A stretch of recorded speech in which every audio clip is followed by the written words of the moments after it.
Aujourd'hui, nous accueillons mademoiselle A, ancienne anorexique mentale. Elle va nous parler des retentissements économiques, sociaux et familiales de cette pathologie. Bonjour. Bonjour. Tout d'abord, pouvez-vous me parler des retentissements économiques de cette pathologie?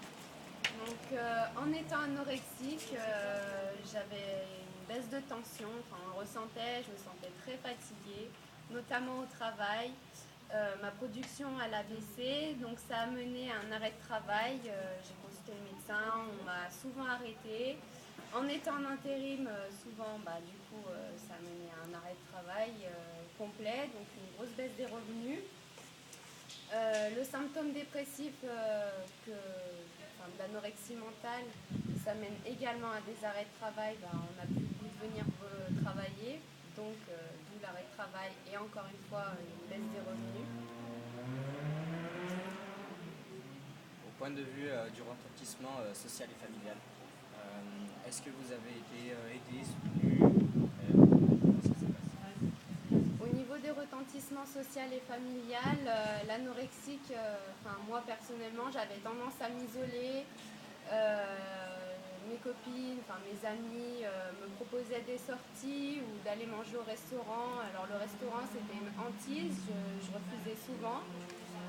Étant donné que mes amis n'avaient pas conscience de la pathologie, ils voyaient que j'avais maigri mais ils ne comprenaient pas la maladie, du coup je me suis retrouvée un peu à l'écart et seule. Je m'isolais beaucoup. La dépression aussi que j'ai eue face à cette anorexie mentale, j'avais plus du tout goût à la vie, j'avais plus envie de sortir non plus. Ma famille, mes amis ne me comprenaient pas, donc c'est pareil, je restais enfermée, je voulais plus du tout sortir. Et dans l'anorexie aussi, on est souvent très impulsive.